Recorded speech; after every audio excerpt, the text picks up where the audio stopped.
অনেকের বাবা কিন্তু খুব তাড়াতাড়ি মারা যায়। দেখা যায় মায়ের বিয়ে হলো, একটি সন্তান হলো, দুটি সন্তান হলো, মায়ের খুব অল্প বয়সে তার পিতা কি হলো, গত হয়ে গেল, হরিবল হরিবল হয়ে গেল।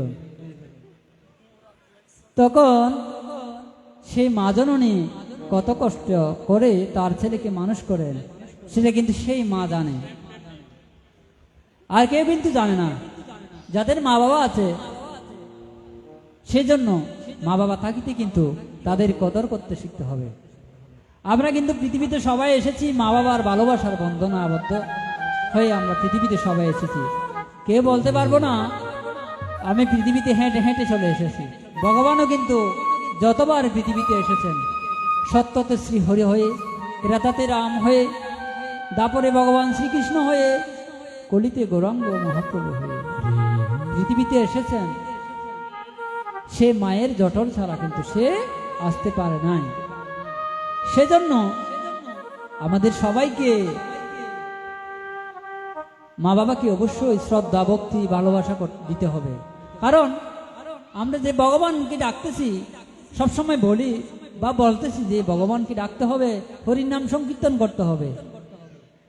আমাদের সেই ভগবানকে ডাকতে গেলেও, হরির নাম সংকীর্তন করলেও, গীতা পাঠ করলেও আগে সেই মা বাবাকে পুজো করতে হবে, মা বাবার সেবা করতে হবে। আমাদের মা বাবাকেও সেই সন্তানদেরকে সেইভাবে মানুষ করতে হবে। সেই মা বাবাকে যদি সেই সন্তানদের সেভাবে মানুষ করতে হবে। সেজন্য এখন বর্তমান প্রতি পাড়ায় পাড়ায় গীতা স্কুল হয়েছে। আমাদের এই পাড়াতেও, আপনাদের পাড়াতেও একটা গীতা স্কুল আছে, আমি জানি। সেটা যেদিন উদ্বোধন হচ্ছিল আমি এসেছিলাম। এখানেও একটি গীতা স্কুল আছে। আপনাদের সন্তানকে গীতা স্কুলে পাঠাবেন। কেন গীতা স্কুলকে পাঠাবেন? আমরা যেমন একটা চারা গাছ যখন রোপণ করি, তখন সেখানে কি করতে হয়? আগাছা পরিষ্কার করতে হয়। আগাছা কি করতে হয়? পরিষ্কার করতে হয়।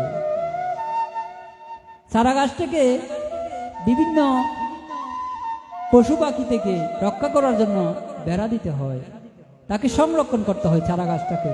ঠিক সেইভাবেও আমাদের সন্তানটাকেও সে আগাছা থেকে পরিষ্কার রাখতে হবে, সংরক্ষণ করতে হবে, যাতে সে বড় হয়ে আমাকে ছায়া দিতে পারে। ছোট যখন গাছ রোপণ করি সেটা আমাদেরকে ছায়া দিতে পারে। আমাদের সেই